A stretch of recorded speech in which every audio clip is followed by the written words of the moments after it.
Welcome to the Kent State University Museum, home to one of the nation's largest and most important collections of historic costume and contemporary dress.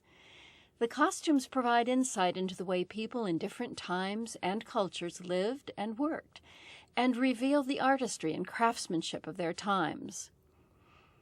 The story of how the museum and the School of Fashion Design and Merchandising were established at Kent State University begins with the story of two very remarkable men, fashion designer Shannon Rogers and fashion mogul Jerry Silverman, whose women's ready-to-wear line was one of the most popular in the 1960s and 70s. After distinguished careers in the fashion world, Shannon Rogers and Jerry Silverman decided to give their valuable and extensive collection of historic international costumes and art objects to Kent State University to found a museum and a school of fashion design and merchandising. Former university president Brage Golding endorsed their vision. Shannon mentioned that he was an Ohio native, a Buckeye, and he came from not far away in Newcomerstown. They were looking for a university, preferably in Ohio, which would be interested in not only creating a museum, but an academic program. Shannon Rogers studied at the Cleveland School of Art and at the Huntington Polytechnic Institute. On the advice of sculptor Wayland Gregory, Rogers traveled to New York City in 1931 to pursue a career in design. He worked with the Bergman Studios, assisting set and costume designers for the Broadway stage. To supplement his income, he sketched for several nearby fashion houses. Rogers' decorations on the Greek costumes for the play Warrior's Husband, starring Katharine Hepburn, caught the eye of legendary director Cecil B. DeMille, who promptly hired Rogers to work on costumes for his upcoming film, Cleopatra. During the 1930s, Shannon Rogers worked for Paramount, MGM, and other Hollywood studios. The films he worked on included The Crusades, The Prisoner of Zenda, Man Chases Woman, and Vogues of 1938. He also designed the men's costumes for the films The Barretts of Wimpole Street and Marie Antoinette. Between films, Rogers traveled to New York to continue sketching for the fashion industry. Jerry Silverman was born in New York and entered Harvard at age 16. Following law school, he worked on Wall Street. His clients included several Seventh Avenue dress houses, and he took the advice of one of his clients, Hattie Carnegie, and left law to pursue a career in the fashion industry. In 1937, Silverman took a position with Martini, a design house specializing in cocktail and evening wear. After serving in World War II, he returned to Martini as an executive and part owner. Jerry Silverman hired Shannon Rogers to work as a designer for Martini after Shannon returned home from the service. For the next 37 years, the lives and careers of Shannon Rogers and Jerry Silverman would merge. In 1959, thanks to a loan from his sister and brother-in-law, Jerry Silverman was able to join forces with Shannon Rogers and create the Jerry Silverman label. The collaboration was a great success. You're designing for a customer, which is not one individual or a series of individuals. This is for thousands of women, because that's what you really want. See, in the market, you have a thing called the Ford. And the Ford is a dress that is shown and is popular in the showroom. My first dress at Jerry Silverman, our own firm, was 101, a little silk linen dress of a sheath. It was $39.75 wholesale, and it cost $79 in the stores. And we cut $14,000 of that one dress. And of course, that's what you pray for. And of course, that's what made our line so great. Our first line we had 7 Fords on that line, besides the rest of the line being very good. And it was an overnight sensation, thank God. The designs were so popular that Bergdorf Goodman installed a Jerry Silverman boutique. They had a clientele who wanted to buy a Jerry Silverman dress designed by Shannon Rogers because it was a wearable dress, and that's what they did. In fact, a lot of women wanted dresses designed by Shannon Rogers.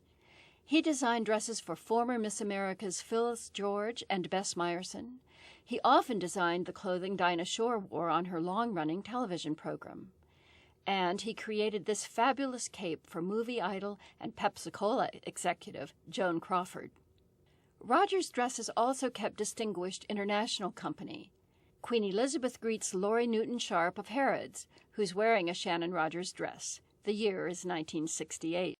In this 1969 Inauguration Day newsreel, both Mrs. Lyndon Johnson and Mrs. Richard Nixon are wearing Shannon Rogers designs.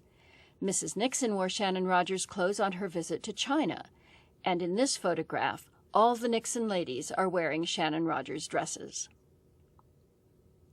In 1973, Shannon Rogers designed new uniforms for the Waves. In 1979, Shannon Rogers was approached by Trumpet in the Land founder Rachel Redinger and invited to receive the Golden Rose Award of the Tuscarawas Valley. Asked to raise funds for the theater with a fashion show, Shannon Rogers offered to unveil the Jerry Silverman fall line of fashions during the event. It was titled Designer to the Stars, Shannon Rogers in Retrospect. It featured historical designs by Rogers and the introduction of the Jerry Silverman Fall Collection. The fashion show was held in the ballroom of the Kent State University Student Center and became an annual event for several years. The next year, discussions and plans for the museum and school began. One of the events held to raise funds for the museum and school was a gala fashion show called Dazzle. Of course, when we first put on the first Dazzle show, that did it. It brought down the house. We had people from Cleveland, Akron, all over the area here, and it was quite a show. They'd never seen something like this. After 5 years in the planning and production phase, the Kent State University Museum opened in October of 1985. Sadly, in 1984, a year before the opening of the museum, Jerry Silverman died. But Shannon carried on, expanding the collections and helping students and the general public to better understand and appreciate the history of costume. The museum was originally the Kent State University Library. Built in 1927 and reflecting Beaux-Arts design elements, the building was carefully restored and renovated to meet the highest museum standards. The Higby Gallery, one of 8 galleries within the museum, showcases elements of the original building, including the marble pillars and the 6 lamps. I think the great fact is we got an existing building, gutted it and redid it, every piece of modern equipment, and there's nothing like it in the States except here. The Shannon Rogers and Jerry Silverman School of Fashion Design and Merchandising is in an adjacent building. Students have the latest tools for designing, the opportunity to interact with industry leaders, and hands-on access to costumes in the museum. The original Silverman Rogers gift included 4,000 costumes and accessories, nearly 1,000 pieces of decorative art, and a 5,000-volume reference library. Shannon Rogers died in 1996. Today, the collection numbers over 40,000 objects, enriched by major gifts from Helen Oborowitz, Jabe Tarter Paul Miller, Paige Palmer, Martha McCaskey Selhorst, John Wilkinson, the estate of Katharine Hepburn, and many other generous donors. In 1994, Shannon reminisced about his first costume purchase and the warning he received from his friend Madeline Ginsburg. So you know what you've done, don't you? And I said, no, what do you mean? She says, Shannon, it's worse than dope. I said, what? She said, it's exactly what I said. You buy one leads to 2, 2 leads to 4, 4 leads to 8, and it goes on, and all of a sudden one day you're swapping 6 minor ones for one that's better. It's just then you're really lost. You're lost forever.